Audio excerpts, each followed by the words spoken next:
आज हम चर्चा करते हैं कि पर्यावरण प्रदूषण के प्रकार कौन कौन से हैं। इसके पहले हमने चर्चा किया था कि पर्यावरण क्या है और पर्यावरण प्रदूषण के प्रमुख कारक क्या क्या हैं।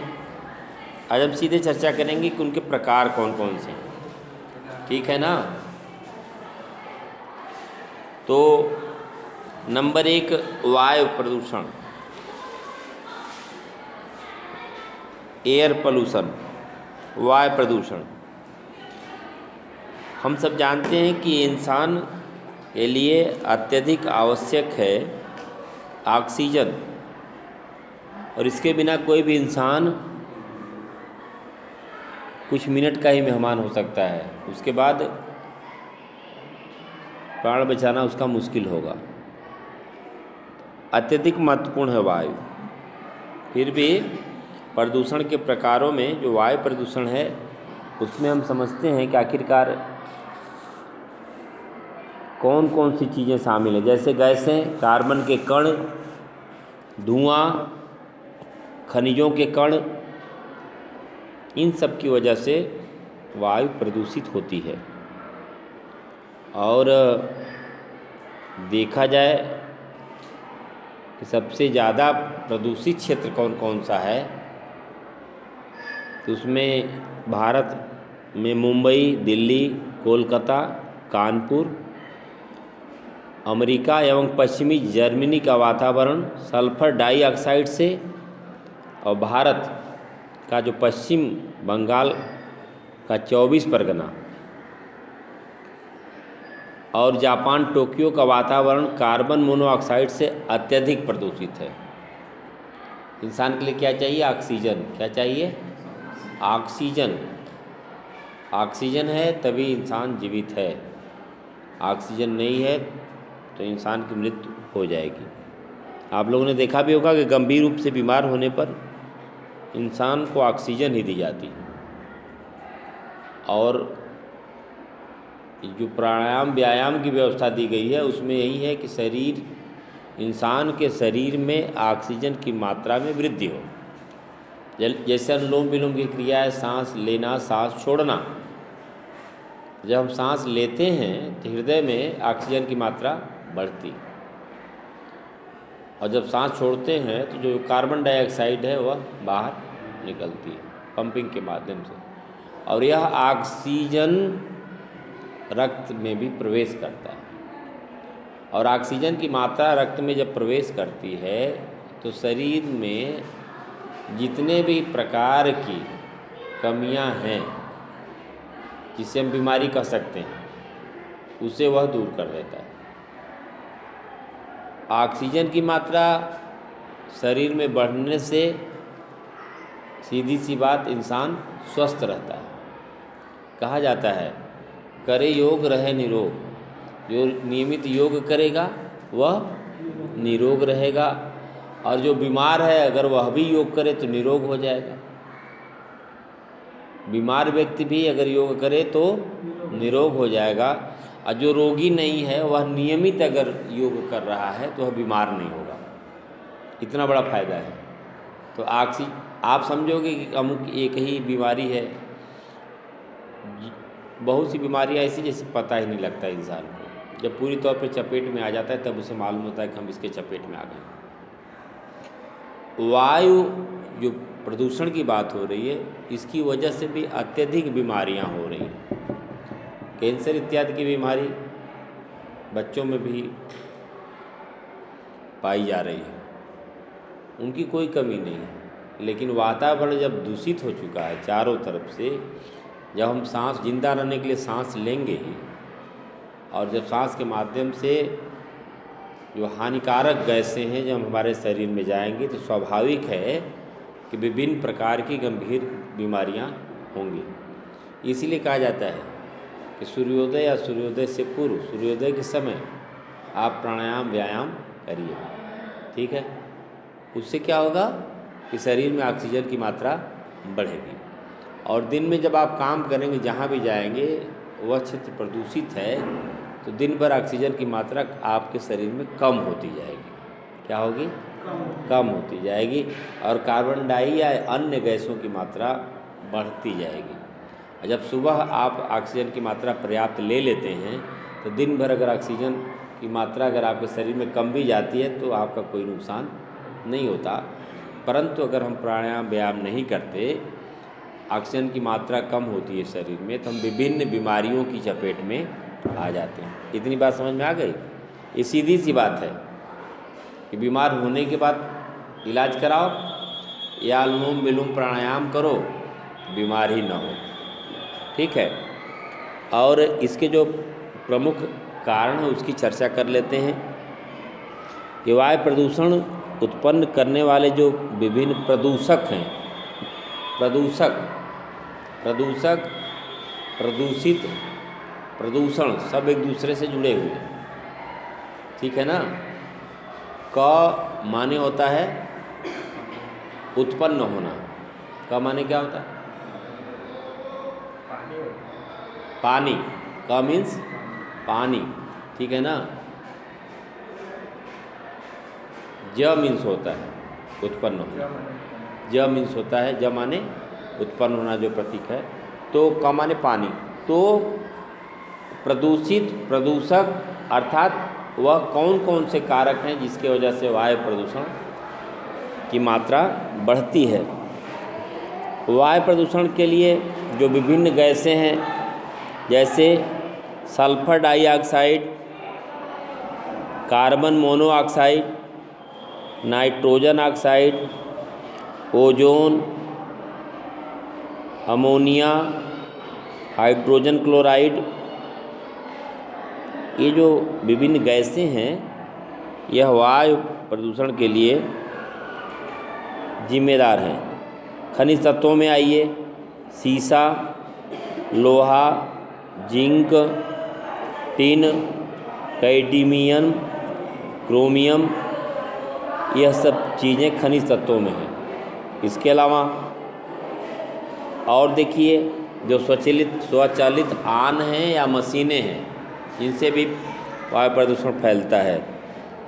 चाहे बाइक हो या स्कूटर, कार, मोटर, ट्रैक्टर, रेलगाड़ी, जेट विमान, वायुयान, कारखानों की चिमनियाँ, कोयला जलाने वाली भट्ठियाँ, इनके माध्यम से भी विभिन्न प्रकार के हानिकारक तत्व निकलते हैं या इस वायु में फैलते हैं, जिसकी वजह से वायु दूषित होती है, जिससे हम वायु प्रदूषित की संज्ञा देते हैं या हम यह कहते हैं कि वायु प्रदूषित हो गई। आपने देखा होगा कि लोग अपने नाक के ऊपर मास्क लगाए रहते हैं ताकि जो दूषित वायु है उससे हम बच सकें। परंतु जब चारों तरफ दूषित वायु ही वायु हो जाएगी तो हम कहाँ बच पाएंगे? बच पाएंगे? नहीं बच पाएंगे। ठीक है ना। दिल्ली की पोजीशन आपने अभी पिछले दिनों सुना ही होगा, अत्यंत खतरनाक हो गई थी। आप जाओगे कहाँ जब चारों तरफ ही विषैली गैसें हो जाएंगी? तो इंसान के बचने का कोई गुंजाइश नहीं है ना। अब इसके बाद आइए कि आखिरकार ये तो प्रदूषक हो गए जिनकी वजह से वायु प्रदूषित होती है। इनका प्रभाव क्या है? कि वायु प्रदूषण के अंतर्गत सल्फर डाइऑक्साइड गैस सर्वाधिक हानिकारक होती है। ठीक है। वायुमंडल में जलवाष्प या वर्षा के जल के साथ क्रिया करके, आपने सुना होगा कि बारिश होगी, किसकी बारिश होगी? पानी की बारिश तो ऐसे ही होती है, तेजाब की। ठीक है ना।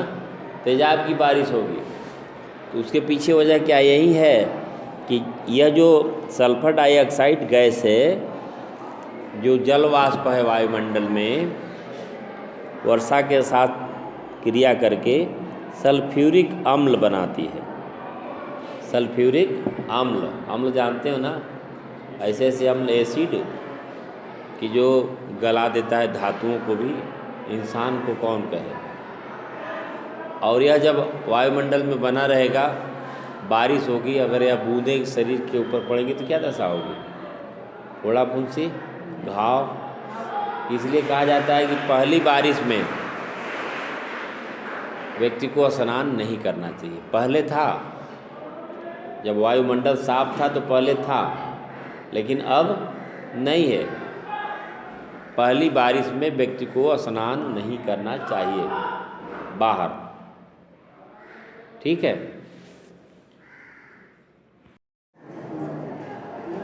अब हम उसके आगे की चर्चा करते हैं। अभी हम चर्चा कर रहे थे कि सल्फर डाइऑक्साइड गैस, यह वायुमंडल में जलवाष्प या वर्षा के जल के साथ क्रिया करके सल्फ्यूरिक अम्ल बनाती है, जो मानव जीवन के लिए अत्यंत हानिकारक है। इससे जो बीमारियां होती है, प्रमुख रूप से दमा, खांसी, फेफड़े आदि के विभिन्न रोग होते हैं। आगे आते हैं औद्योगिक संयंत्रों, जो कारखाने हैं विभिन्न, जिसमें मशीनें लगी हुई हैं, मोटर गाड़ियाँ, घरेलू चूल्हे, और आपने देखा होगा सिगरेट को भी, सिगरेट के धुएं, इन सब से कार्बन मोनोऑक्साइड, कौन सी गैस? Carbon monoxide. इसके अलावा कार्बन डाइऑक्साइड, इन सब जब निकलती है तो जाकर के इस वायु में मिल जाती है। पहले सार्वजनिक स्थानों पर भी लोग सिगरेट, बीड़ी इत्यादि पी लिया करते थे, लेकिन अब उस पर प्रतिबंध लग गया। अगर आप मना कर देंगे, कोई पीता हुआ पकड़ा गया तो उसके लिए जुर्माना निश्चित है। इसीलिए इससे होता क्या है? क्षय रोग। क्षय रोग जानते हो ना? टीबी। टीबी विभिन्न प्रकार की होती है। कोई डॉक्टर होगा, उससे आप पूछोगे तो बताएगा। फेफड़े का कैंसर, दमा। दमा जानते हो ना? सांस जो फूलने लगता है, सांस जब फूलने लगती है उसको वह नियंत्रित नहीं कर पाता, लगता है जैसे कि प्राण निकल जाएगा। सांस ही नहीं रुकेगी तो क्या करोगे, है ना? तो दमा इन गैसों से, और इतना ही नहीं, प्रदूषित वायु से विभिन्न प्रकार के त्वचा रोग भी होते हैं। कौन से रोग? त्वचा रोग। त्वचा रोग समझ रहे हो ना? मुहासे आदि भी इस वायु प्रदूषण से, है ना? हालांकि इसका एज फैक्टर भी होता है। किसी भी चीज़ के लिए कोई एक वजह महत्वपूर्ण कारक नहीं होती, उसके लिए कई कारण हो सकते हैं। तो जो कारण हो उसके निवारण के प्रयास किए जाने चाहिए।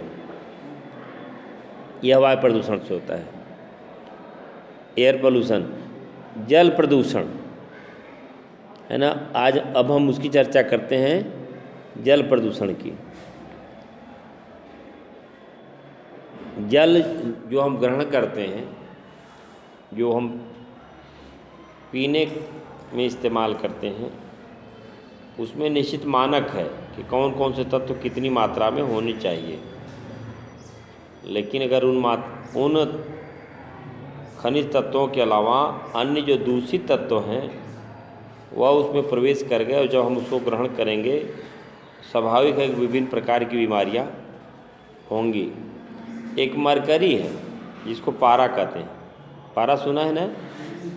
पारा काफ़ी घातक और ख़तरनाक है। ओबरा और आसपास के क्षेत्रों के लिए तो विशेष खतरनाक है। प्रदूषण की दृष्टि से देखा जाए तो हमारा जो ये ओबरा क्षेत्र है, सिंगरौली जोन में आता है। किस में आता है?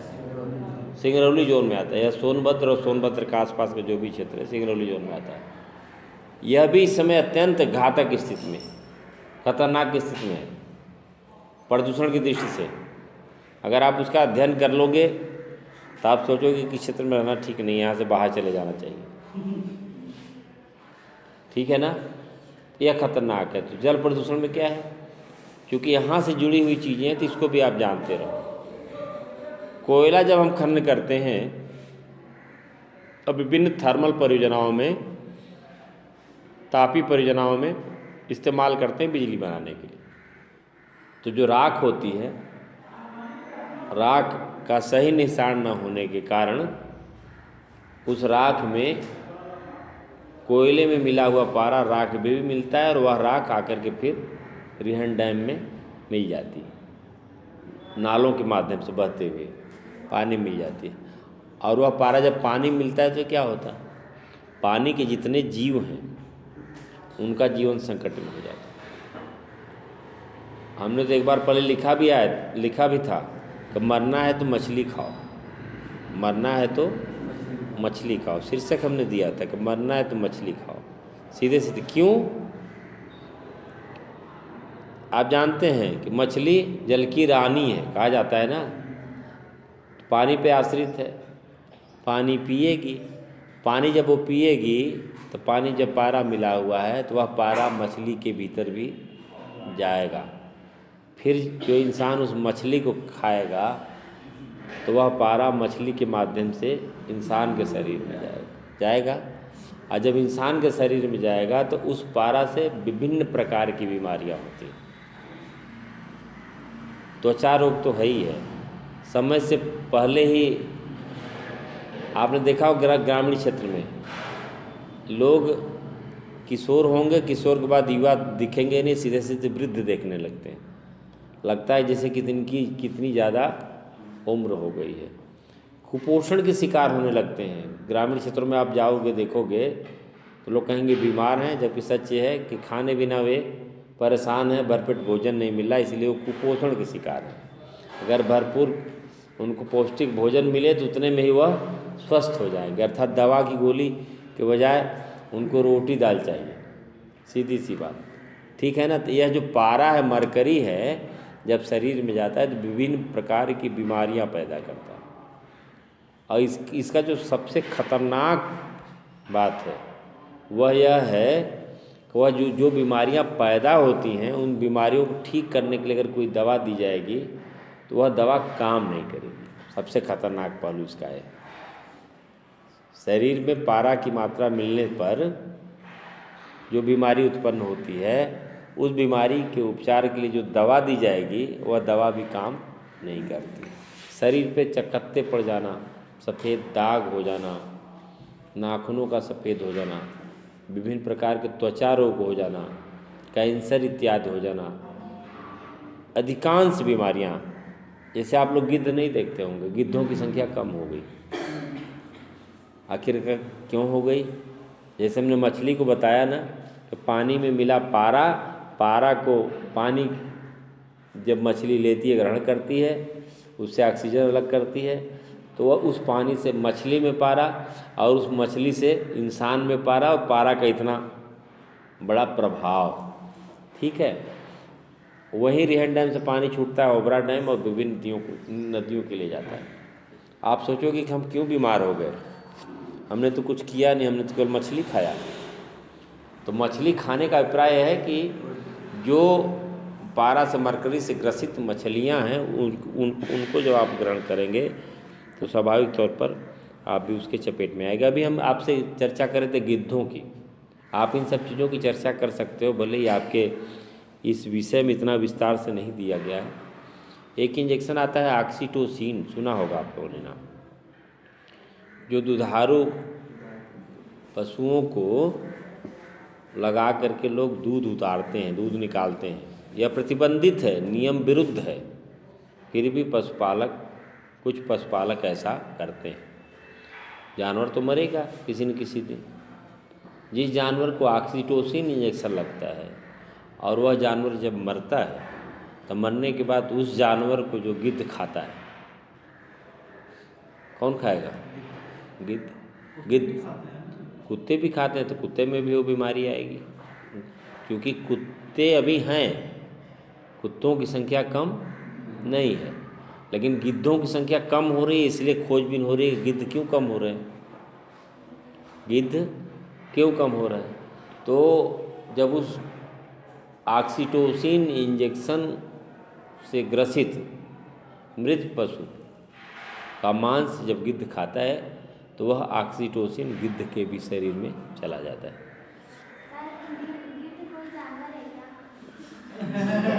गिद्ध नहीं देखा है, गिद्ध को अभी नहीं देखा, अब ये स्थिति है, आप समझ लो गिद्ध को करी जानवर।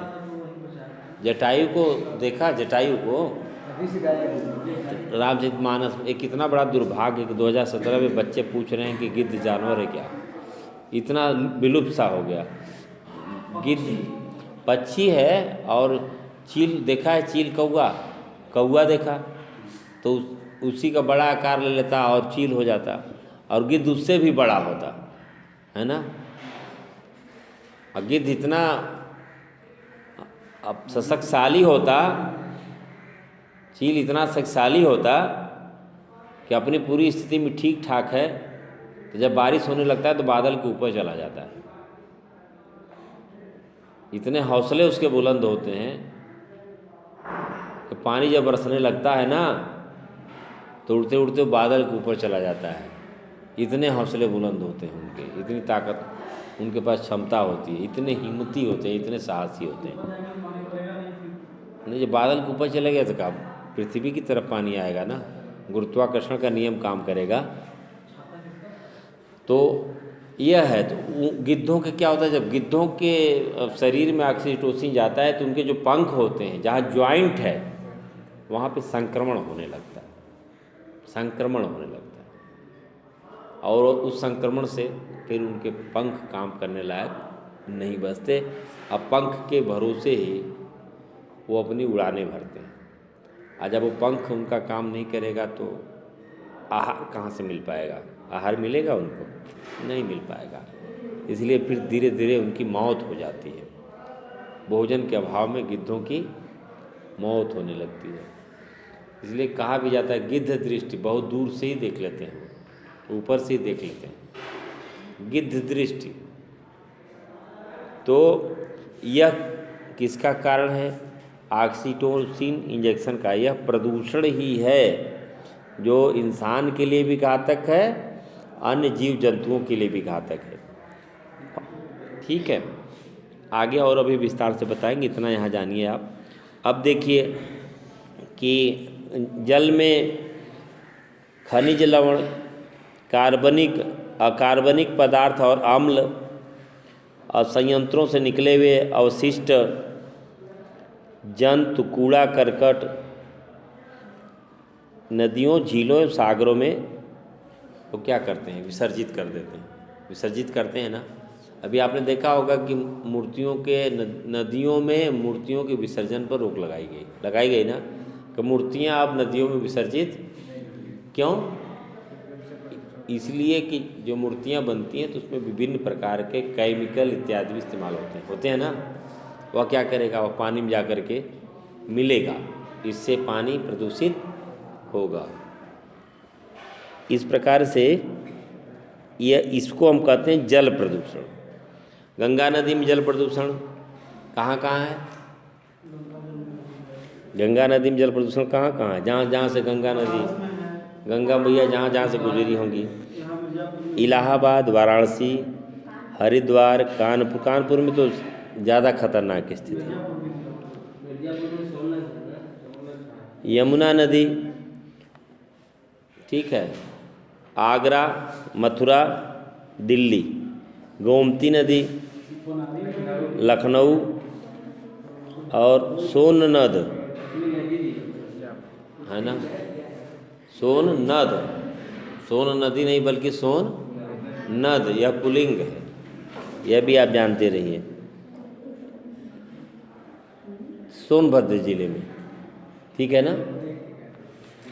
कैसे सोन नद कैसे प्रदूषित होता, रेणु नदी पर बना हुआ रिहंद डैम, जब वह प्रदूषित हो गया तो उससे जो जल निकला ओबरा डैम तो परजीवी है, परजीवी जानते हो ना, जैसे हाँ दूसरे पर आश्रित, जैसे मच्छर इंसान का खून पी के जिंदा रहता है, जिंदा रहना है तो उसकी मजबूरी है कि खून पिए। परजीवी जोंक को देखा, जोंक को, और भी पता लगा जिसको पकड़ लिया तो उसी का खून, है ना। जोक देखा है? नहीं देखा? जोक से कभी मुलाकात हुई? जानते रहा करो ये सब। पानी में पाए जाते हैं और इंसान को पकड़ लेते हैं। चूसक, जैसे आप लोग गन्ना चूसते हो, गन्ना से भेंट होती है कि नहीं, ईख से, तो उसको जब आप चूसते हो, खींचते हो ना, उसका रस दबाते हो, खींचते हो, उसी तरह से जोंक भी इंसान के शरीर को पकड़ लेता है और वहाँ पर पहले घाव बनाता है, थोड़ा सा छेदा बनाता है, और उसके बाद वहाँ से चूसता है। क्या चूसता है? खून। ठीक है ना। तो यह अब सोन नदी पर आपका रेणु नदी प्रदूषित हो गई, तो यह रेणु नदी का जल कहाँ जाके मिलता है? सोन नदी में मिलता है, उसी मिलता है ना। तो जब यहाँ प्रदूषित हो गई तो यह पानी जब सोन नदी में मिलेगा तो सोन नदी प्रदूषित होगी। क्लियर? तो यह जल प्रदूषण की स्थिति है। क्या करेंगे इसके लिए कि इन नदियों में जो पानी मिल रहा है वह शुद्ध हो, वह दूषित न हो। ठीक है। अब देखते हैं कि इसके जल प्रदूषण उत्पन्न करने वाले प्रदूषक किनकी वजह से? जल में मृत जीवी जंतु, मलमूत्र, कूड़ा करकट, ये सब जल प्रदूषण को उत्पन्न करते हैं। ठीक है। विस्तार से फिर कभी चर्चा होगी, आप लोग सर्च कर लेना बाद में। आपने देखा कि पहले तांबे का सिक्का चलता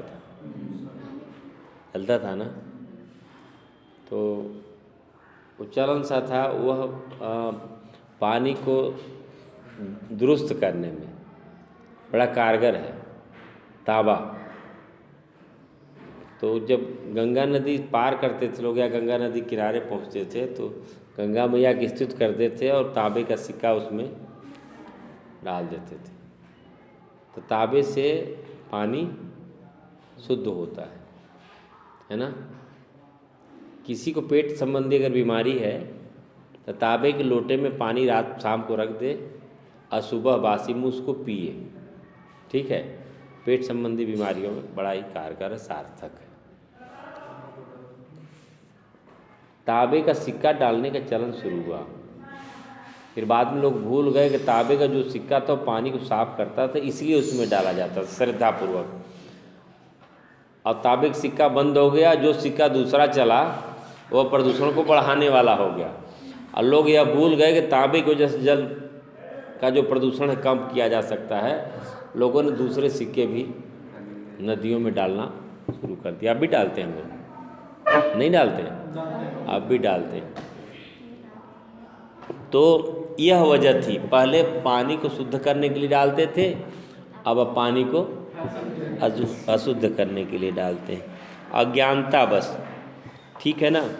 अब इसके अलावा देखो, नदी या तालाबों में नहाने लिखा है तो जिसे होता है कभी कभी कि कुछ चीज़ें बड़ी अटपटी सी होती है ना। एक तरफ कहा जाता है कि आप एसी का इस्तेमाल मत करिए, इससे जो गैसें निकलती हैं उससे ओजोन परत को क्षत पहुंचेंगी। और दूसरी तरफ एसी की ट्रेनें चल रही हैं, एसी की बसें चलाई जा रही हैं। एक आदमी से कहा जाता है कि आप एसी का इस्तेमाल मत करिए। दोनों विरोधाभास है कि नहीं है? एक तरफ क्या कहेंगे कि जिंदा जानवरों को काटा जा रहा है और उनका जो खून है वह इन नदियों में बहाया जा रहा है। दूसरी तरफ कहा जा रहा है कि नदियों में नहाओगे तो नदी प्रदूषित होगी। इसमें ज़रूरी क्या है? जो नदियों को प्रदूषित करने के लिए महत्वपूर्ण कारक हैं उनको रोका जाना चाहिए। ठीक है। और विभिन्न प्रकार के जो साबुन इस्तेमाल होते हैं या कपड़ा धोने के लिए जो डिटर्जेंट्स हैं, इनसे भी जल प्रदूषण उत्पन्न होता है। और कैसे उत्पन्न होता है? आणविक और नाभिकीय ऊर्जा के प्रयोग से रेडियो सक्रिय पदार्थ जल को प्रदूषित कर देते हैं।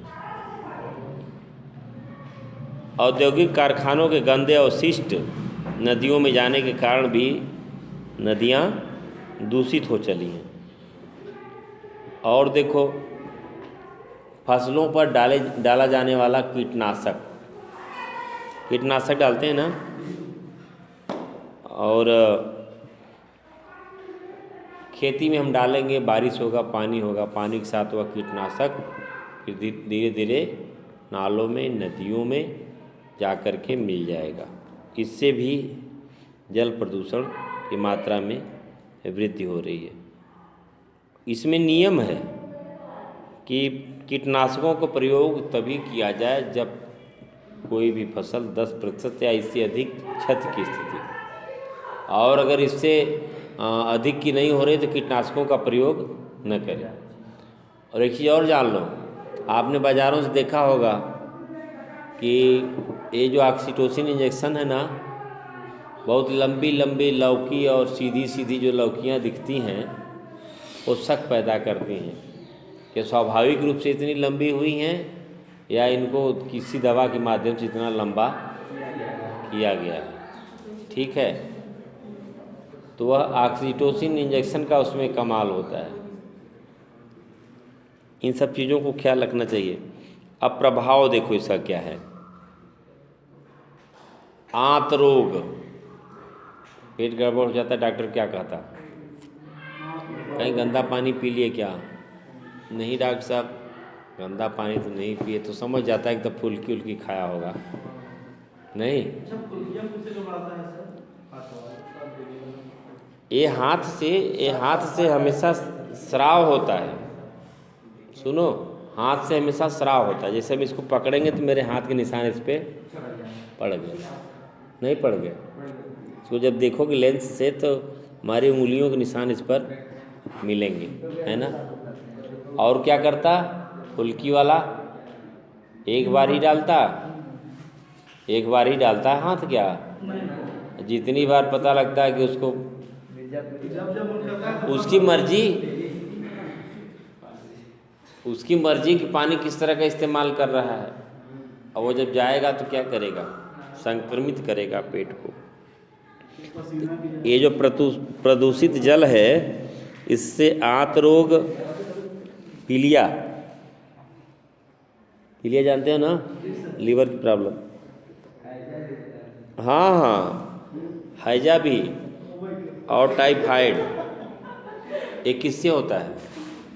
प्रदूषित जल से। एक बात आप लोग जानते होंगे कि लक्ष्मी उसी घर में आती है जहाँ स्वच्छता होती है ना। तो स्वच्छता होने पर लक्ष्मी आती है कि नहीं आती है तो मुझे नहीं पता, लेकिन गंदगी हो जाने से लक्ष्मी चली जाती है तो पक्का है। ये तो बात समझ में आती है ना? नहीं आती? आती है इतनी बात। गंदगी जब रहेगी तो आप बीमार होगे, जब बीमार होगे तो रुपया पैसा जो आपके पास से वो किसी और के पास चला जाएगा। ठीक वही है कि जब गंदगी नहीं रहेगी, जब आप स्वच्छ रहेंगे तो लक्ष्मी आपके पास से जाएंगे नहीं। जब आपके पास जाएंगे नहीं, जो कुछ भी आएगा वह आपके पास बना रहेगा। उसकी थ्योरी यह है कि किस तरह से लोगों को समझाया जाए। प्राचीन काल से कुछ ऐसी व्यवस्था दी गई, लोगों का विश्वास था कि इसको मान लो। दीपावली सफाई होती है और होता है कि साफ सुथरा रखो, लक्ष्मी माँ आएंगी, है ना। उनके अगवानी में साफ सफाई सब कुछ की जाती है। ये पीपल का वृक्ष देखा ना, इसमें देवता निवास करते। कहा गया कि देवता निवास, जो देव वही देवता, सीधी सी बात। तो देवता निवास करते कहा गया। क्यों कहा गया? ऑक्सीजन मिलता। और दूसरी चीज़, अगर इसके जो पीपल की जो लकड़ी है, अगर इसको कोई लगातार जलाए, देवता कर दिएगा तो कोई काटेगा नहीं, कोई उसको जलाएगा नहीं, इसमें तो देवता है। ठीक है, लगातार इस्तेमाल किया जाए तो उससे कुष्ठ रोग फैलता है। क्या फैलता है? कुष्ठ रोग। अगर किसी की ज़रूरत होगी, अगर आप कद इसमें देवता है तो काटेगा नहीं। अगर कह दो इसके लकड़ी के जलाने से कुछ रोग फैलता है तो लोग कहें जब फैलेगा तब फैलेगा, पहले काटो। वो तो बाद में फैलेगा, पहले काटो, देख लेते हैं, फिर आदत सी बन जाएगी। तो इसलिए यह प्रतीकात्मक तौर पे कहा गया कि वो देवता है, उसमें देवता निवास करते हैं। ठीक है ना।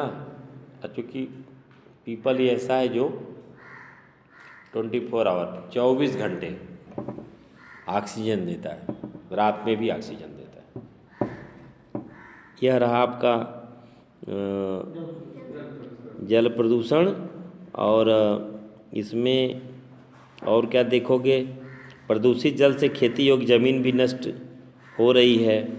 और इसके अलावा जलाशय पोखरा की तलहटी में एकत्रित हाइड्रोजन सल्फाइड गैस गंधक के अम्ल में बदल जाती है, जिसके जो जलीय जीवधारी हैं इनकी भी मृत्यु हो जाती है। कभी कभी एकाएक गाँव में पता लगता है कि मछलियाँ मर गई या कोई चीज़ हो गई, है ना। जब प्रदूषित हो जाता है पानी भी देखो, अगर कहीं कोई डैम है, पानी अगर रोका गया नदियों का, कभी कभी लोगों के मन में आता है कि पानी रोका गया फिर पानी छोड़ दिया गया, नुकसान क्या हुआ। नदी की क्या प्रवृत्ति है? बहना। क्या प्रवृत्ति है? बहना। बच्चों की क्या प्रवृत्ति है? खेलना, है ना। बच्चों की प्रवृत्ति क्या होती है? खेलना। उनको खेलने में बड़ा आनंद आता है, उनकी अब प्रकृति प्रवृत्ति है, इसे उनको नहीं रोकना चाहिए, ठीक है ना। इसे उनको नहीं रोकना चाहिए। नदियों की प्रवृत्ति क्या है? बहना। बहने की प्रवृत्ति है, उसको आपने रोक दिया।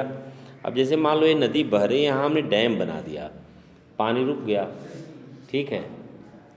तो जो डैम का जो ऊपरी पानी का जो ऊपरी सतह है, आपने देखा वैसे से हिलता रहता है ना। तो जब हिलता रहता है तो उसमें क्या होगा कि उसमें ऑक्सीजन की मात्रा मिलती रहती है, ठीक है। लेकिन नीचे का पानी हिलेगा भी तो ऑक्सीजन से कहाँ मुलाकात हो रही है उसकी? हो रही है नहीं।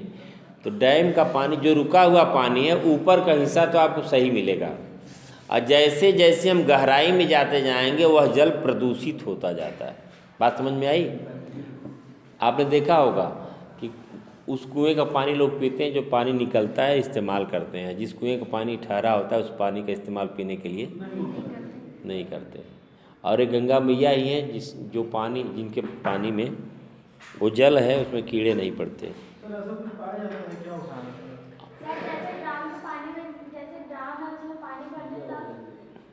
ड्रम है उसमें पानी भर दें। कौन सा पानी?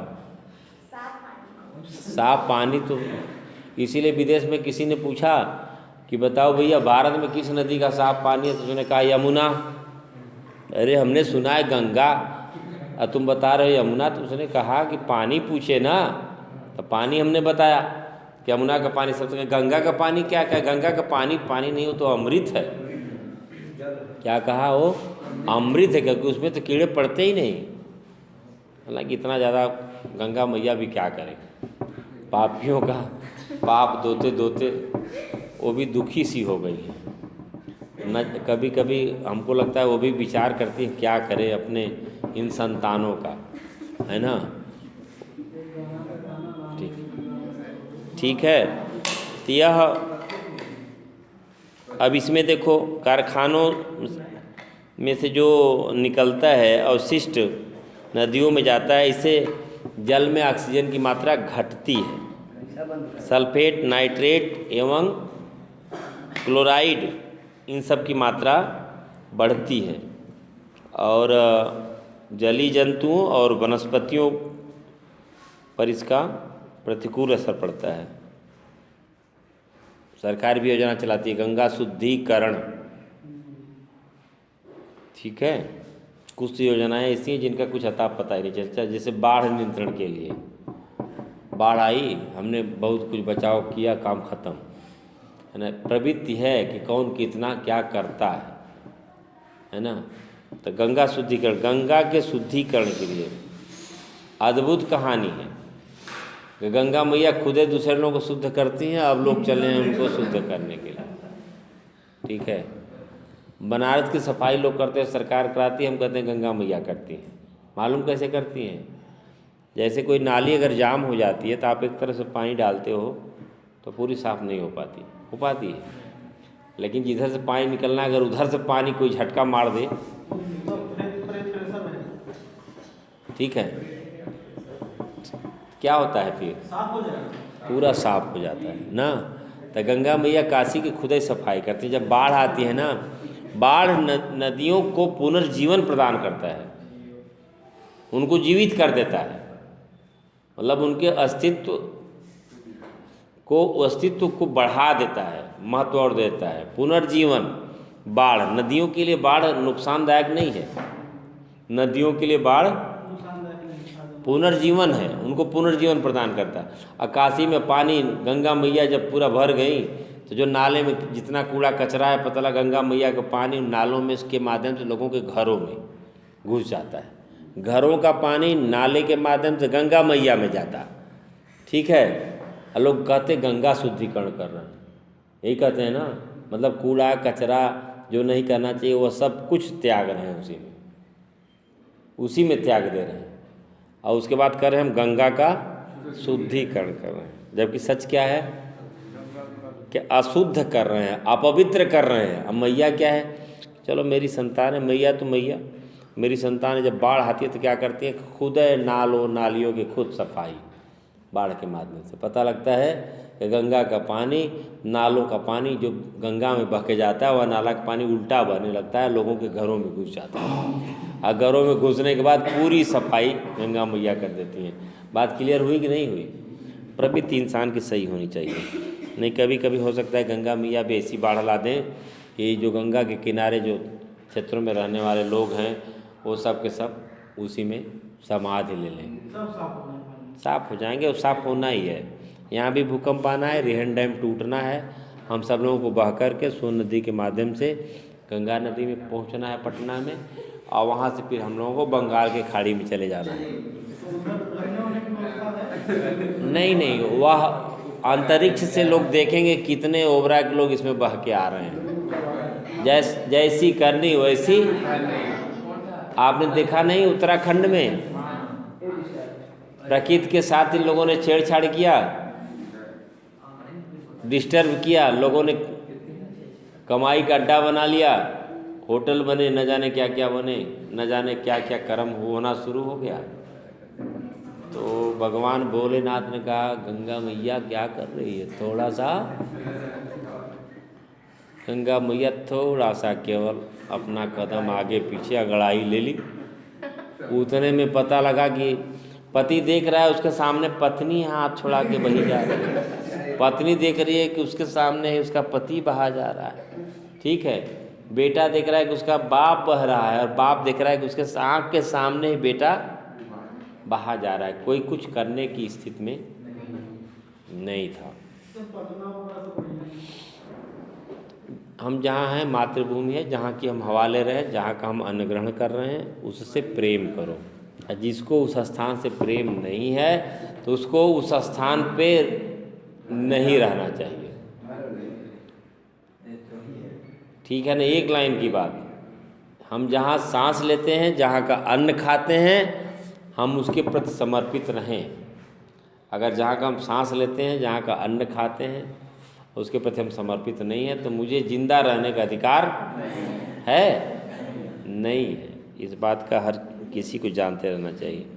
अब आते हैं हम साउंड पोल्यूशन पर, ध्वनि प्रदूषण। ध्वनि प्रदूषण,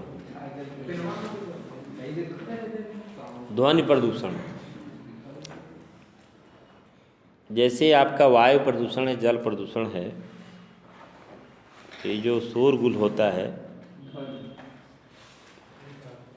अभी ओबरा के उदाहरण लो तो सेक्टर 7 टूट गया। 80 के दशक में मुझे याद है कि जो लड़के हुआ करते थे टीवी तेज करके सुनते थे। बड़े लोग का थोड़ा कम करो ना। तो हमने सोचा कि आखिरकार एक ही घर में बच्चा भी है और ये बड़े लोग भी हैं, चूँकि हम भी थे। छोटा वाले को बड़ा तेज करने में सुनने में आनंद आता है, बड़ा वाला कहता थोड़ा कम करो, प्रॉब्लम क्या है। तो हमने फिर हमने जो अध्ययन किया तो हमने पाया कि तेज यह इसलिए करता है कि तभी उसको ठीक से सुनाई देगा। वो इसलिए तेज नहीं सुनता कि तेज सुनने से उसको अच्छा लगता है, बल्कि तेज वह इसलिए करता है कि इसको सुनाई कम देता है। जब तेज करता है तो इसको सुनाई देने लगता है। जो उम्रदराज व्यक्ति है, जो कभी कभार उस एरिया में गया है, तो उसको सुनाई ठीक से देता है। इसलिए वो कहता है कि इस टीवी की आवाज़ कम करो, टीवी की आवाज़ कम करो। एक बहरा इंसान है, एक ठीक इंसान है, तो बहरा इंसान तेज़ आवाज़ में सुनना पसंद करेगा। अगर कोई व्यक्ति ये कहता है थोड़ा ज़ोर से बोलो, तो उसे कहो मत, लेकिन यह समझ लो कि इसको थोड़ा कम सुनाई दे रहा है। कहो मत उससे, कहने से उसको पीड़ा होगी, ठीक है, लेकिन समझ सकते हो कि उसको कम सुनाई दे रहा है। ये है ध्वनि प्रदूषण की शुरुआत है, ठीक है ना। और अनियंत्रित ध्वनि प्रदूषण में देखिए कोई नियंत्रण नहीं, किस प्रकार से लोग ध्वनि प्रदूषण कर रहे हैं। अब देखो ये मशीनें जो विभिन्न प्रकार के, एक भीमकाय है ना, विशाल काय जो मशीनें हैं, जब ये चलती हैं तो वहाँ से भी अनियंत्रित आवाज़ होती है। लाउड स्पीकर, इसका नाम ही लाउड स्पीकर, ऐसा जो ज़ोर से बोले। विमान, रेलगाड़ी, नया आदमी रेलवे स्टेशन के समीप सो जाए तो उसको नींद नहीं आएगी, उसको लगेगा कि अब ट्रेन आई तब गई, और हारन। लेकिन जो रेलवे स्टेशन के नज़दीक रहने वाले जो लोग हैं, उनकी आदत सी हो जाती है, ठीक है ना। जानवरों को देख लो ना, शहर के जानवर बीच सड़क पर चाहे जितना हार्न बजाओ आराम से खड़े हैं। गांव में गाड़ी देख कर के ही जानवर कूदना शुरू कर देता है, लगता है जैसे कि पगहा तोड़ा लेगा ना, क्योंकि हार्न उसको, तेज़ आवाज़ उसे पसंद नहीं है, वह शांति प्रिय है। लेकिन इनका अभ्यास हो जाता है, आप चाहे जितना हार्न बजाते रहिए। लोग कभी कभी गाड़ी से उतर करके उसको अलग करते हैं कि हटो यहाँ से, हार्न का भी असर उनके ऊपर नहीं पड़ता। तो कुछ इस तरह की स्थिति बन जाती हैं। इसके अलावा और भी है, गाड़ियाँ भी हैं, मोटर भी है, कार भी है, जनरेटर भी है। अब तो जनरेटर आने लगे, सब साउंड प्रूफ आने लगे, लेकिन फिर भी आप देखते होंगे कि अपना काम चलाने के लिए लोग दूसरे की चिंता किए बगैर धक धक धक धक धक जनरेटर चालू कर दिए। उससे बिजली जो पैदा हो रही है उसका आनंद अपने ले रहे हैं, और उससे जो धुआं निकल रहा है अगल बगल वालों को वायु प्रदूषित कर रहे हैं, और उससे जो शोरगुल हो रहा है उससे भी दूसरे लोग परेशान हो रहे हैं। ऐसी स्थितियां बनती हैं। अब देखो ध्वनि प्रदूषण का प्रभाव क्या होता है। जो सुनने की जो क्षमता है उसमें गिरावट आती, नहीं आएगी, बार बार बार बार, है ना।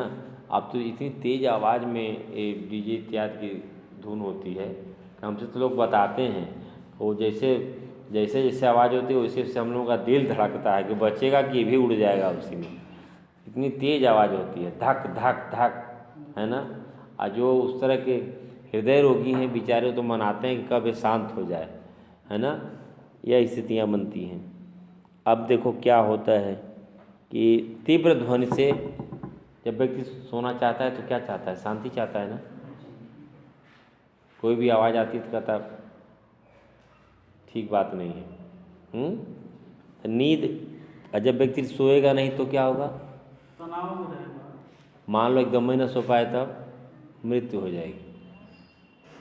व्यक्ति कम सोएगा तनाव में रहेगा, एकदम नहीं सोएगा पागल हो जाएगा, ठीक है। फिर भी नहीं सोएगा तो क्या करेगा,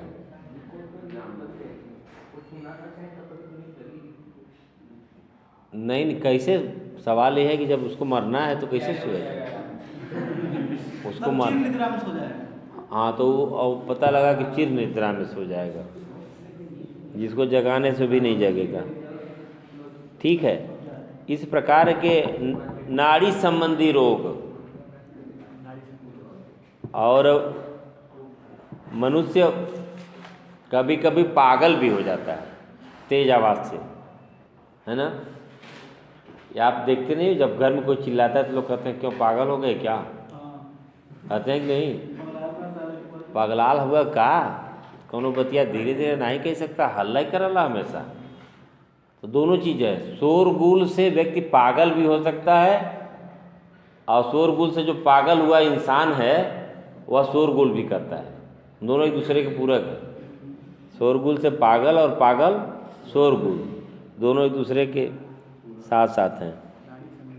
और नाड़ी संबंधी रोग, जो नस संबंधी इत्यादि है, न्यूरो प्रॉब्लम, प्रारंभिक शुरुआत है जो बाद में जाके व्यक्ति पागल हो जाता है, शुरुआत उसी से है ना, ये जो नसों की प्रॉब्लम होती है। और 75 डेसिबल इंसान एक मात्रा है ध्वनि की, कितने तक उसके लिए ठीक है। इसके ऊपर अगर आवाज़ हो गई तो बहरापन,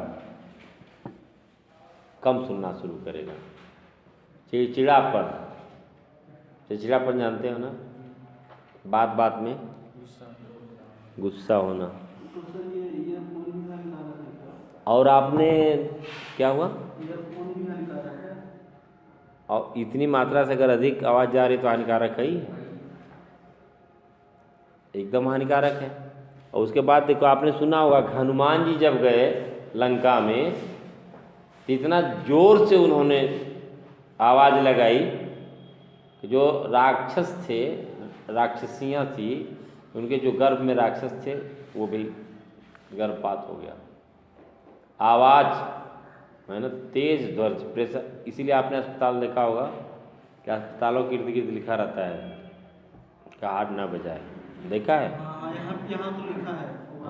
हाँ, हार्ट न बजाएं, और प्रेशर हार्ट तो वर्जित है, ठीक है। तो यह भी प्रॉब्लम होती है, स्वाभाविक है। तो अनियंत्रित जब कोई चीज़ होगा, हृदय रोग में वृद्धि। सोचते कब आप जब शांत रहते हो, शोरगुल में सोचोगे। लोग कहते हैं कि गाना बज रहा है, बड़े लोग नाच रहे हैं। नाच नहीं रहे, मजबूर हैं, न नाचे तो करें क्या, न नाचे तो करे क्या। वहाँ किसी से बात कर नहीं सकते, कुछ सोच सकते नहीं, कहो चलो नाचते ही हैं, तो स्वाभाविक तौर पे नहीं नाचते। वह जो साउंड है उसके हिसाब से नाचते हैं, है ना, उसके हिसाब से नाचते हैं। या स्थिति। और हृदय के लिए तो अत्यंत हानिकारक है, ठीक है ना। हृदय, मस्तिष्क और यकृत, इन सब को तीव्र ध्वनि नुकसान पहुंचाती है। और तीव्र ध्वनि से सूक्ष्म जीवाणु नष्ट हो जाते हैं, मर भी जाते हैं। बड़ा इंसान जब घबरा जाता है तो जो छोटे जीव जंतु हैं उसकी तेज आवाज़ से वे मर जाते हैं। आप लोगों के घरों में शंख बजती है? बजाते हो? शंख क्यों बजाई जाती है? कहो पंडित जी कहाँ बजाते हैं? नहीं, आप पता है ना, हाँ, उससे जो ध्वनि निकलती है, उसकी जो तरंगें होती हैं, उससे जो हानिकारक जो जीव जंतु हैं वे मृत हो जाते हैं, ठीक है। देखो, कोई सामाजिक, आर्थिक और धार्मिक, आध्यात्मिक सब एक दूसरे से जुड़ा हुआ है, कोई अलग नहीं है। और समझने की बात है, धार्मिक कारण का यही है कि जिससे धारण किया जा सकता है वही धर्म है, तो उससे अच्छी चीज़ें होती हैं। नहीं समझ में आएगा आपको, कैसे कुछ होता है, कैसे शंख बजता है तो भूत भाग जाता है। ज़्यादा नहीं पता तो कम से कम यही जान रहे हैं, तो इसी निमित्त कम से कम शंख बजाओ। तो जो इससे तरंगे जो निकलती हैं, जो ध्वनियाँ होती है, उससे जो हानिकारक, हवन में नहीं देखते हो, एक तरफ देखो धुआं प्रदूषित करता वातावरण को, और दूसरी तरफ जो हवन है वह वायु को शुद्ध करता। हवन किस चीज़ का हवन? गाय का। ये जर्सी नहीं, जर्सी तो सुअर हो गई। देसी गाय जिसके पास डिल है उसका जो गोबर है, ठीक है। जो गाय है दिल वाली, उसका गोबर। ये नहीं कि पता लगा कि सूअर का गोबर ले आए, लगे हवन करने, क्या फायदा नहीं हो रहा, बीमार हो रहे, मर ही जाओगे। अब उसमें देखो रिएक्शन, देखो उसमें गुड़, क्या गुड़, फिर क्या देसी घी। ये नहीं कि बाजार में जो मिलता है। एक दिन हमने देखा कि इसको खाने में इस्तेमाल न करें, क्योंकि हे भगवान, मतलब जो खाने में नहीं इस्तेमाल करें उसको भगवान को चढ़ाएं। भगवान कैसे खाएंगे, वो भी तो खा के आएगा। गजब, देखो गजब, मतलब जिसको हम सेवन नहीं कर सकते हम करें उसको भगवान को खिला दो। जैसे जिससे लगवाता है कि भगवान उपेक्षित व्यक्ति है, मतलब उसको घटिया चीज़ भेंट करेंगे या उससे अच्छा चीज़ अपेक्षा करेंगे। तो देसी घी, देसी घी में काहे का, देसी गाय का घी, देसी गाय का घी। माताओं बहनों से पूछो जो घर में दादी अम्मा है, छोटा बच्चा है, कफ जब जम जाता है, निमोनिया वगैरह हो जाते हैं, तो देसी गाय का पुराना घी मिल जाता, सीने पे लगा देते हैं, नहीं काम कर जाता। नक्सीर वगैरह अगर किसी को हो जाता है, नक्सीर समझते हो, नाक से खून का बहना, जो पंप, जैसे पंप नहीं चलता है, फब्बारा मारता है पूरा स्पीड से, देख करके आदमी घबरा जाता है, तो उसमें भी देसी घी, देसी घी, ये नहीं कि सूअर का घी लगे लगाने, हाँ जानते रहो, फायदा के बजाय नुकसान कर जाएगा। शुद्ध देसी घी मिल जाए, पुराना मिल जाए, तो उसको नाक में, है ना, कहीं भी लगा सकते हैं, वो कारगर है, वह नुकसानदायक नहीं है, कारगर है। और कहाँ एक ठो और, कुछ लोग जैसे अब सोते हैं तो घर वाले सब जाग जाते हैं, ऐसा भी ना, तो उन लोगों के भी अगर नाक में देसी घी लगा दिया जाए, लेकिन इसका ख्याल रखना कि गाय का ही हो, ये नहीं कि पता लगा कि भैंसी के या कोनो ऐसा घी या डलडे ले जाके लगला लगावे नाकी में, तो और घटे के बजाय वो बढ़ जाई। हाँ, पता लगा कि घर के 4 लोगों को केवल जगाते तो 8 लोग जगाने लगेंगे। यह क्रिया है, हाथ पे ऐसे ऐसे घुमाओगे, देखो भाई ये प्रयोग मत करना कभी, नहीं कि सर ने बता दिया तो प्रयोग करो, किसी को जाने ले दो।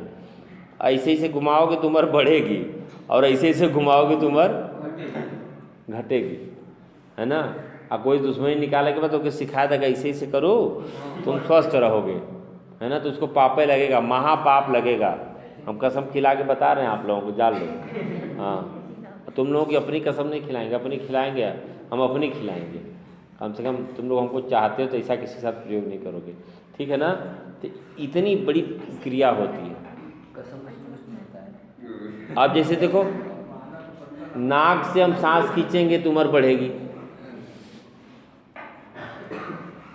इससे सांस खींचेंगे तो उम्र घटेगी,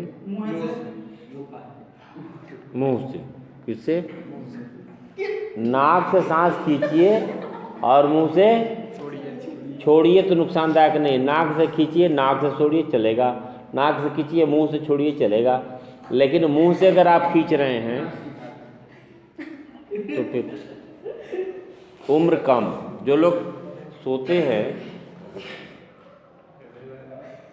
प्रकृति ने कितना बढ़िया बनाया कि नाक के अंदर बाल और उसमें चिपचिपा पदार्थ, तो अनावश्यक जो वायु में चीज़ें होती हैं, अनावश्यक चीज़ें, उसको क्या कर लेता हो, उसको रोक लेता, फिल्टर का काम करता है ना, फिल्टर काम करता। अब मुंह से लेंगे तब अगर कोई ठोस भी चीज़ है, तो भी चली जाएगी, नहीं चली जाएगी। तो यह प्रकृति ने, ईश्वर ने बहुत ही सोच समझ के बनाया है। उसमें भी कुछ लोग क्या करते, अपने मन से उल्टा सीधा लगते प्रयोग करने, उल्टा सीधा प्रयोग करने लगते, तो इसलिए असुविधा हो जाती। इन सब चीज़ों से बचने के लिए हमें विशेष ख्याल रखना पड़ेगा, ठीक है।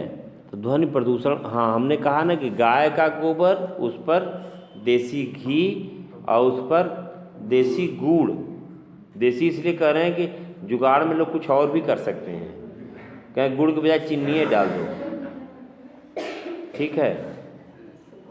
तो चीनी नहीं खाते होगे तो बंद कर दो तुम लोग। शहद और सब डालते हैं ना? शहद भी डालते हैं। जौ लगाई। जो उसकी जो क्रियाएं होती हैं उससे जो धुआं निकलता है, देसी गाय के गोबर का जो सूखा हुआ अंश है जिसको गोईठा कहते हैं, उस पर देसी गुड़, देसी घी इत्यादि जो हवन सामग्रियां जब पड़ती हैं तो उससे जो धुआं निकलता है, ठीक है ना, तो आसपास का वातावरण शुद्ध हो जाता है। जो कीटनाशक जीवाणु कीटाणु हैं वह मर जाते हैं। अच्छा सर, जो ये धुआं ऊपर जाता है तो लोग कहते हैं कि किधर जा रहा है, इससे भी कोई प्रभाव पड़ता है? कुछ रोक होता है? और वह अलग है, वो जब उसका समय आएगा तो उस पर भी विस्तार से बताएंगे कि कौन सा धुआं किधर जा रहा है तो उसका क्या असर है।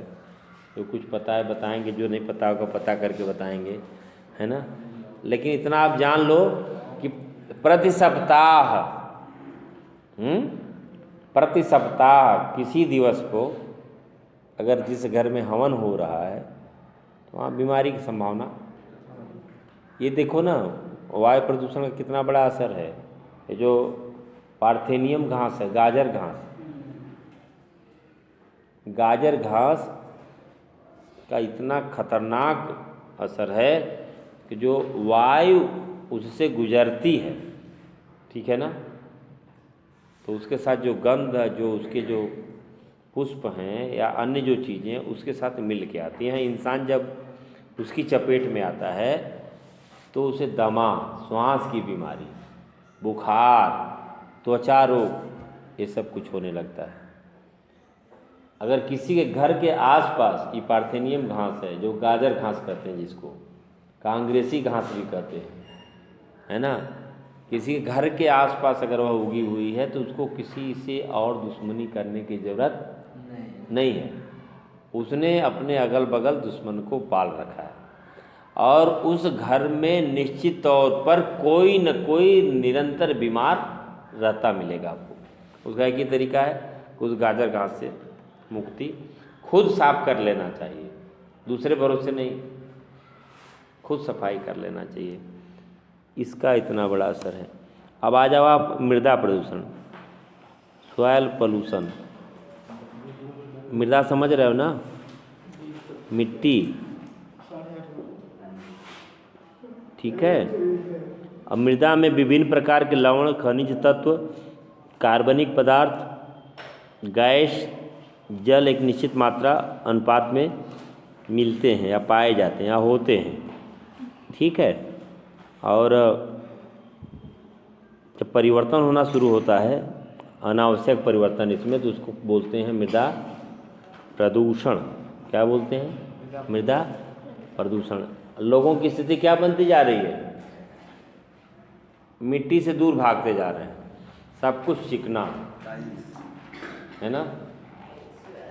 अब पराये लोगों की स्थिति क्या होती है? खूब रुपया पैसा कमाए, अच्छा सा घर बनाए, और सूचना मिलती है कि बाथरूम में उनकी कमर की हड्डी टूट गई, चिकना के चक्कर में। कहा चिकना ना होता तो डॉक्टर के पास जाते तो डॉक्टर भी कहता कि चूँकि अभी इस उम्र में टूट गई है तब कुछ नहीं हो सकता, ले जाइए सेवा करिए। और जिसकी हड्डी टूटती उससे पूछो कि क्या आपको पता था कि इससे हड्डी टूटेगी, तो आप लगवाते तो क्या कहेगा? अभी जन्म तो निकल ही गया, लेकिन अगले जन्म में ऐसा नहीं करेंगे, है ना। आदरणीय दुबे जी थे, आप पान खाते थे, सुर्ती खाते थे। जब उनको कैंसर हो गया, फिर ऑपरेशन होकर जब लौट के आए तो हमने उनसे पूछा, मेरी कुछ ऐसी आदत सी है कि हम लोगों से पूछ लेते हैं कि अगर आपको पता होता है कि इसको खाने से कैंसर हो जाएगा तो आप खाते? तो कहें कि नहीं। आज आप क्या महसूस करते हैं कि जो आप गुटखा पान सुर्ती खाते थे क्या आप अच्छा करते थे? तो उन्होंने कहा कि नहीं, अच्छा नहीं करते थे। पता तो था ही, ऐसा थोड़े तक नहीं पता था। लोग कहते हैं कि ये हमको मालूम, डॉक्टर के पास जाते हैं, डॉक्टर साहब न जाने काहे बीमार हो गल भाई, मालूम बा? तो दूसरे का माल पहले न हपच के खाए ले अजीरन हो गल, और उसके बावजूद भी चिकित्सक के यहाँ जाके कहते हैं कि डॉक्टर साहब मुझे पता नहीं है कि हम क्यों बीमार हैं। डॉक्टर भी जानता है कि इसको सब मालूम है। कहते अच्छा ठीक है, अच्छा प्रॉब्लम बताओ, क्या प्रॉब्लम है ना। वो प्रॉब्लम पूछता है। उल्टी हो रही डॉक्टर साहब, अच्छा 2-4 तो दस्त भी हुई है, ठीक है कोई बात नहीं, दवा लिखता है, जानता है, फिर खुद ही थोड़ी देर बाद बताता है क्या करें डॉक्टर साहब, और कल शाम को जी का बारात चले गए थे, हम मन माना नहीं, खींच के कुछ ज़्यादा खा लिए, अब पनीर भी था उसमें, ठीक है। अच्छा एक चीज़ और देखो, एक ही दिन चाहे जितनी शादियाँ पड़ जाए, जिसको चाहे जितना पनीर चाहिए पनीर मिल जाता है, मिलता है कि नहीं मिलता, मिल जाता है। क्या गाय माता भैंस जो हैं इनसे कहते हैं लोग क्या कि हे गौ माता, आज एक बारात के बजाय 100 बारात आवतिया, तू 1 किलो दूध के बजाय हमके 100 किलो दूध दे दे, ऐसा होई का, ऐसा संभव नहीं है ना। तो फिर हमें समझना चाहिए ना कि जब यह संभव नहीं है तो एक ही दिन में इतनी चीज़ सभी जगह कैसे उपलब्ध हो गई। इंसान क्या सोचता है, फ्री का माल मिल रहा है, खींचो ना, अब पता लगा जितना खाए नहीं उसे कई गुना दवा में चला गया ना। लास्ट में डॉक्टर साहब से बताता है, डॉक्टर साहब दवा लिख लेते हैं तो बताता है, डॉक्टर साहब क्या बताएं, हम लोग बारात में चले गए थे और ऐसा ऐसा खा लिए थे, तो पहले ही समझ लेता है कि चक्कर क्या है, क्यों बताने जाए, अब बता ही देगा तुम ठीक हो जाओगे, दोबारा आओगे कहाँ से, है ना। फिर भी वो कहता है कि साफ़ सफाई पे ख्याल रखिए। और देखो बासी भोजन नहीं, माताएं बहनें पहले होता क्या था कि ज़्यादा ज़रूरतमंद लोग होते, गरीबी थी तो लोग संभाल के रखते थे। आज भी अन्न की प्रक्रिया जो कुछ है, कैसे पैदा होता है, जो देख लेगा ना तो एक अन्न का दाना भी नहीं फेंकेगा। यहाँ क्या होता है, जैसे किसी दिन हमने चर्चा किया था ना, किस तरह से क्या करते हैं लोग, एक ही प्लेट में सब ले लेते हैं, 3-4 तरह की सब्जी, तो उसी में कुछ कभी कुछ, उसी में अचार भी ले लेते हैं। अचार तो कभी हमको लगता है कोई अलग से खाता है नहीं, वो किसी के साथ एक ही साथ पूरा पेट में चला जाता है। जब मुंह में जाता है तब पता लगता है कि इस बार अचार का ही क्रम था। कहाँ पता लगेगा, एक छोटे से प्लेट में बहुत सारा चीज़ एक साथ आप मिला दोगे तो अलग अलग तो कर पाओगे नहीं, वो कभी सब्जी के साथ, कभी दाल के साथ, कभी किसी के साथ, वो एक ही बार में चला जाता है, ठीक है ना। यह सब चीज़ें हैं। अब देखो कैसे मृदा प्रदूषण होता है, उसका एक और मिट्टी बनने में कई हजार वर्ष लगते हैं। आप सोचोगे कि मिट्टी हम अभी तत्काल बना दें, मिट्टी बनने वाली, उसकी एक प्रक्रिया है, हजारों हजार वर्ष लगते हैं मिट्टी बनने में, लेकिन मिट्टी को बर्बाद लोग कितने समय में कर देते हैं, थोड़ी ही देर में कर देते हैं। उसमें कोई चीज़ मिला दो, कीटनाशक मिला दे, मिट्टी खत्म। मिट्टी में अनावश्यक रूप से खाद मिला दो, रासायनिक खाद मिला दो, मिट्टी खत्म। उसमें या फिर जो पाउडर है दुनिया भर का, डिटर्जेंट पाउडर है, उसकी मात्रा मिल जाए, मिट्टी का अस्तित्व खत्म। कीटनाशक मिला दिए, खत्म। अब मिट्टी को बनाने में कितना समय लगता है। और क्या करते हैं लोग, पूरा चिकना बना देते हैं, एक बूंद पानी कहीं नीचे न जाने पाए, पूरा चिकना रहे, ऐसा करते ना। इसीलिए एक विषय आता है जैव विविधता, केवल इंसान नहीं, जैव विविधता, अर्थात एक हमारे यहाँ सिद्धांत है, जियो और जीने दो। वनस्पतियाँ हैं उनको भी रहने दो, पेड़ पौधे हैं उनको भी रहने दो, विभिन्न प्रकार के जो जीव जंतु हैं उनको भी रहने दो, और आपने भी रहो। लेकिन यहाँ क्या होता है, केवल हम रहेंगे और कोई रहे या ना रहे, तुम पेड़ पौधे हो, तुम रहो चाहे मत रहो, जबकि उसी के ऑक्सीजन से इंसान जिंदा रहता है। तो कैसे कैसे मृदा प्रदूषित होती, कीटनाशक दवाओं से, शाकनाशक, जो साग वाग होता नहीं है, इसमें जो कीट पतंग पड़ जाते हैं तो उसको मारने के लिए, फिर उसी को हम लोग खाते हैं और समझते हैं कि तो बड़ी लंबी लौकी है, बड़ी अच्छी होगी, है ना। उनको क्या पता है कि इसमें ऑक्सीटोसिन का इंजेक्शन लगा हुआ है। रात में पता लगा कि एक बित्ता की थी और दूसरे दिन एक हाथ की हो गई, है ना। तो ऐसा होता, जब उसको हम ग्रहण करेंगे, DDT, डाइफिनाइल ट्राइक्लोरोईथेन,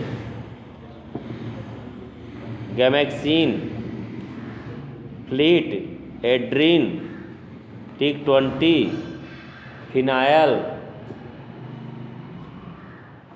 कोडाइलिक अम्ल, ये सब क्या करते हैं, हम छिड़काव करते हैं। किसके बचाव के लिए?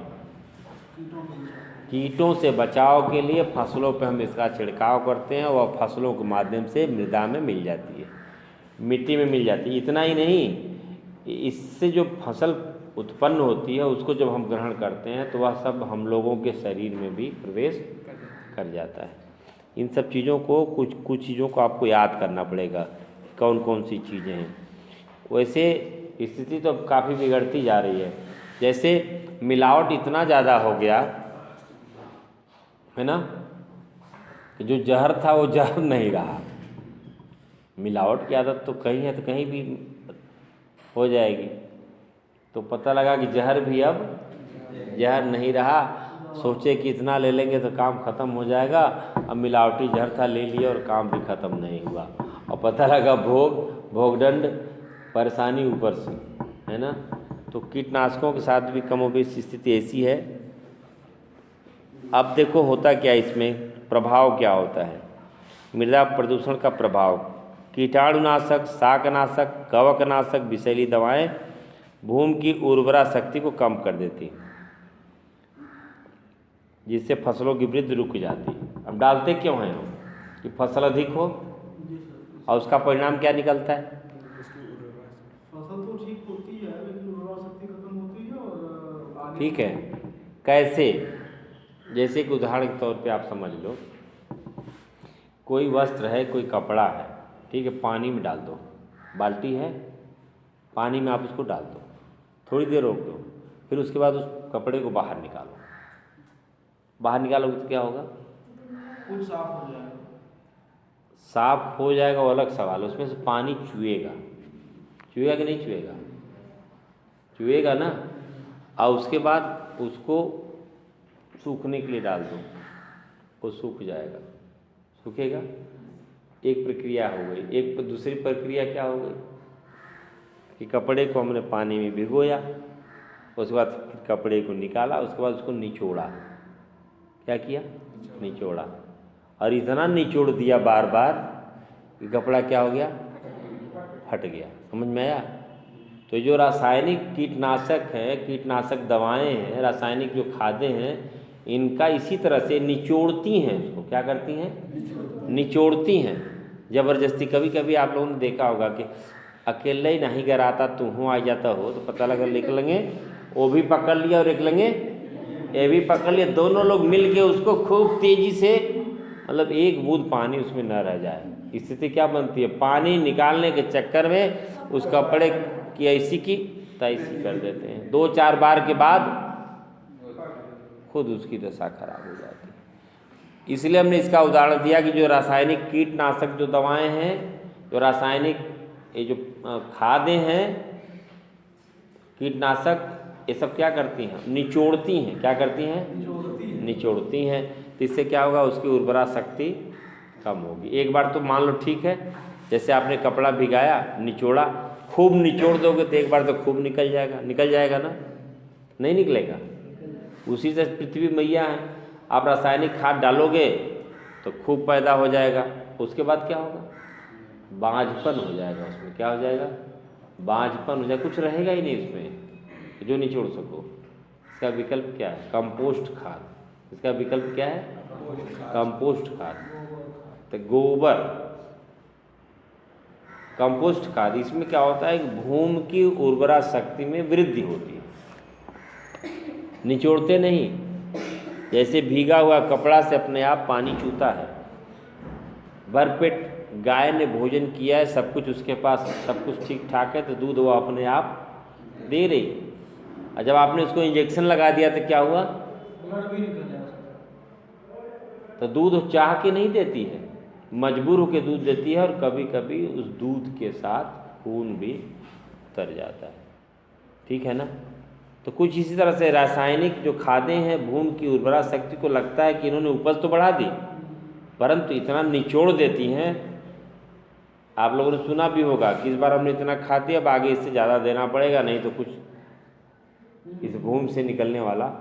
तो उर्वरा शक्ति ऊसर बना देती है रासायनिक खादें। और कंपोस्ट खाद उसमें ताकत प्रदान करती हैं, भूमि की उर्वरा शक्ति को बढ़ाती हैं, उपज भी अच्छी होती है। रोकने के लिए जो मृदा प्रदूषण उसको रोकने के लिए बेहतर उपाय है जैविक खादों का प्रयोग हो और कंपोस्ट खादों का प्रयोग हो। अब तो आपने देखा है केचुआ पालन किया जाता है, केचुआ देखे हो? किसानों के क्या है, दोस्त हैं, ये नुकसान नहीं पहुंचाते, मिट्टी खाते और मिट्टी ही विसर्जित करते, और मिट्टी जो विसर्जित करते वो चिकनी मिट्टी हो जाती है जो और चूहे जो हैं जिनकी वजह से जो फसलें हैं उनकी जड़ों तक पानी आसानी से प्रवेश कर जाता है। ठीक है, तो ये केंचुए जो हैं, इन केंचुओं का भी इस्तेमाल फसलों के उत्पादन में वृद्धि के लिए किया जा रहा है और इनका पालन करके केंचुआ खेतों में बड़े पैमाने पर छोड़ा भी जाता है। ये इससे नियंत्रण के लिए है। अब सीधी सी बात जो हमने अभी आपसे बताई कि यह जब मिट्टी में हमने डाला, मिट्टी से उन फसलों में पहुंचा और उन फसलों को जब हमने ग्रहण किया तो हम लोगों के शरीर में भी आ गया, फिर क्या होगा? कहीं यूरिक एसिड बढ़ गया है, घुटना पकड़ लिया है, बड़ा दर्द कर रहा है डॉक्टर साहब, है ना? होता है कि नहीं होता है? विभिन्न प्रकार की जो बीमारियां होती शरीर में धीरे धीरे किसी ने हमसे एक बात की चर्चा की कि अब इंसानों के शरीर में जुए नहीं पड़ते। पहले क्या होता था, जैसे इस समय लोग फेसबुक व्हाट्सएप पे व्यस्त रहते हैं, तो पहले गांव में माताएं बहनें जुए में व्यस्त रहती थी, एक पीछे बैठ जाती थी, उसी में ढूंढ के अपना टाइम पास वाला काम। अब जुए नहीं मिलते, उसके पीछे दो वजह, एक तो साफ सफाई, दूसरी ये किसी ने हमसे चर्चा की, उसकी बातों में भी हमने गौर किया, मुझे वह बातें काफ़ी हद तक सही लगी। इतना इंसान कीटनाशक ग्रहण कर ले रहा है कि उनके पसीने में जुए पैदा हो ही नहीं पा रहे हैं और मर जा रहे हैं पहले ही, पैदा होने से पहले। बात समझ में आ रही है? ये जो आप पीते हो ना थम्स अप, कोको कोला, क्या क्या स्प्राइट पीते हो कि नहीं, पानी को एक बोतल में रख दो, कीड़े पड़ेंगे कि नहीं पड़ेंगे? और बोतल कितने दिन से रखा रहता है? बहुत दिनों से। उसमें कीड़े रहते हैं? नहीं रहते।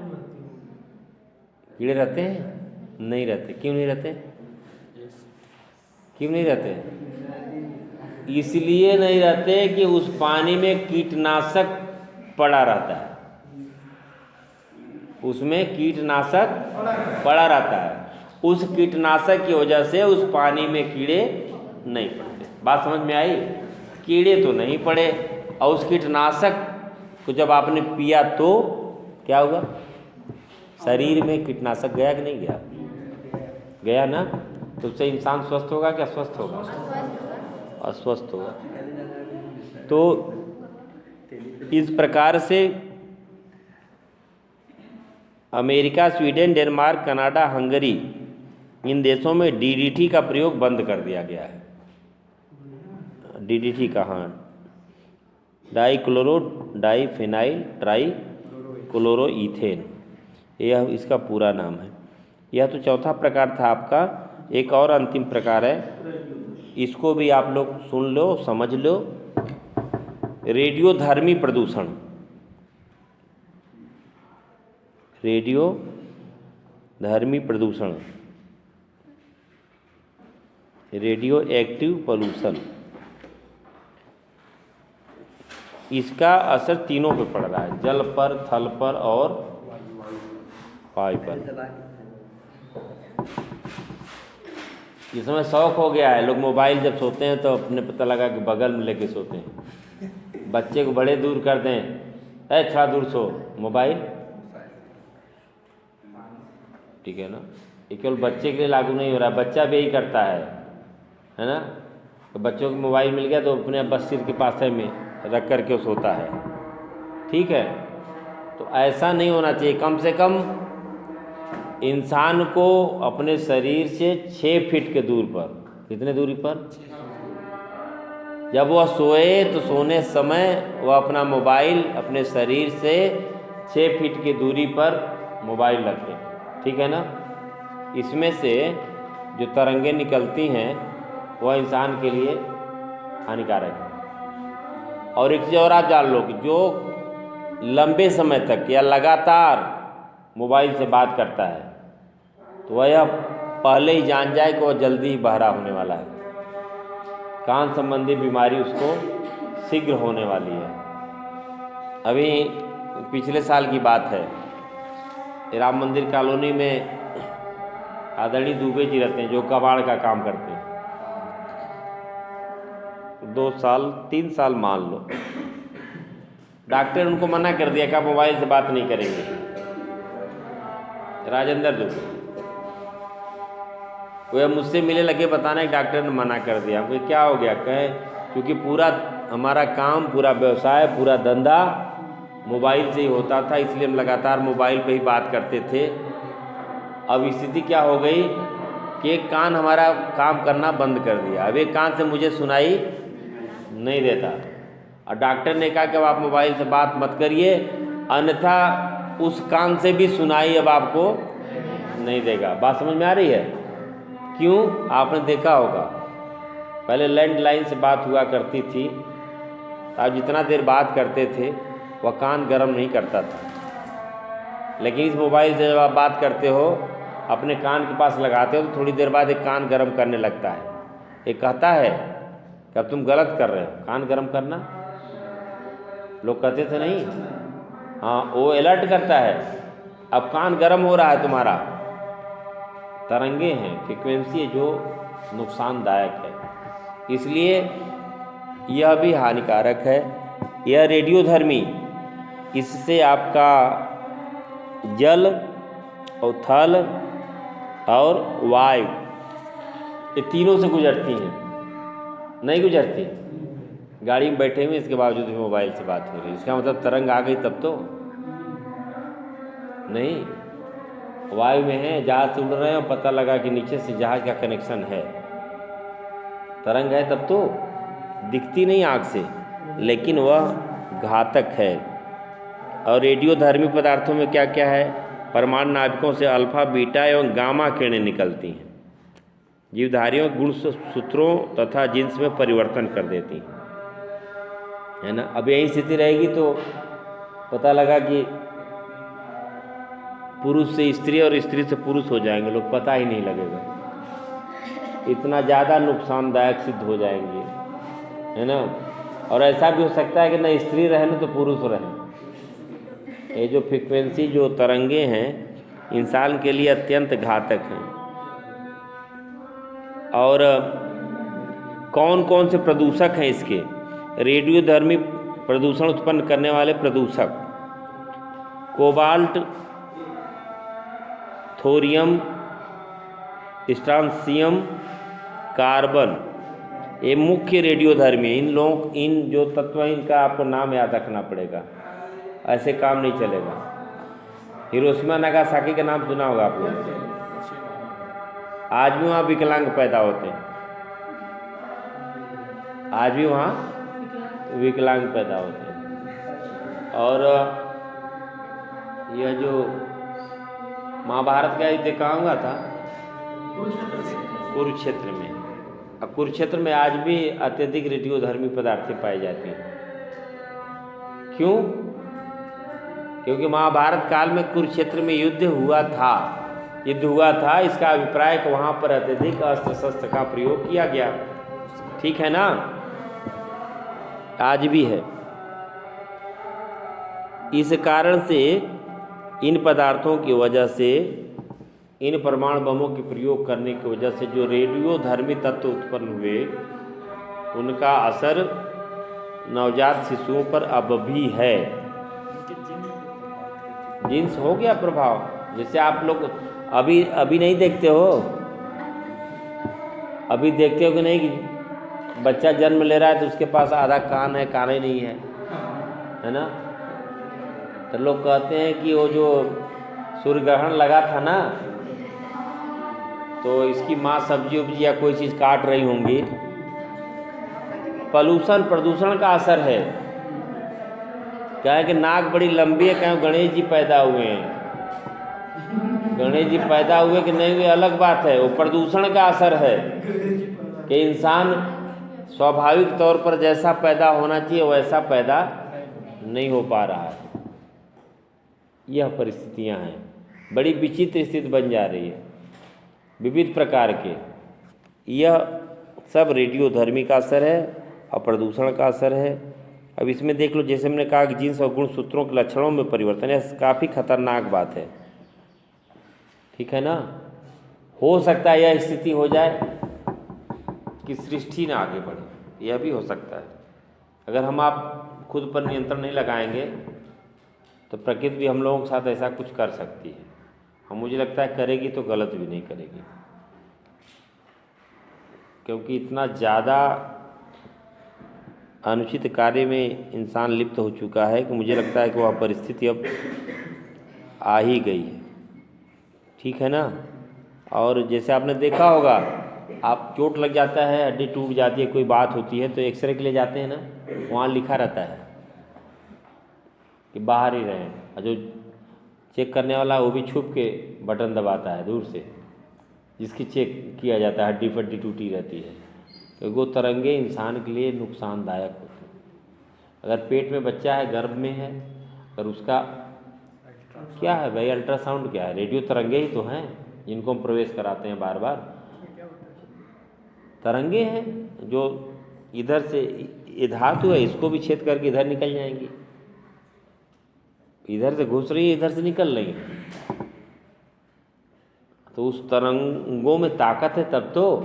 और तरंगे अगर पार कर रही है इधर से उधर, तो क्या इसको क्षति नहीं पहुंचा रही हैं? आपातकाल में आपने इसका इस्तेमाल कर लिया कि हड्डी टूटी है कि नहीं टूटी है, इसको एक बार चेक कर लेते हैं। अब बार बार अगर रेडियो तरंगों का प्रयोग इस पर करोगे तो क्या होगा? एक कमज़ोर हो जाएगा, वीक होगा कि नहीं होगा। कुछ इसी तरह की चीज़ें होती है, इसलिए मना किया जाता है कि जितनी ज़रूरी है। लेकिन अब तो रिवाज हो गया है, छोटी सी बात हुई डॉक्टर को भी पैसा बनता, जांच करने वाला को भी ऐसा करा लेते हैं, ऐसा कर लो,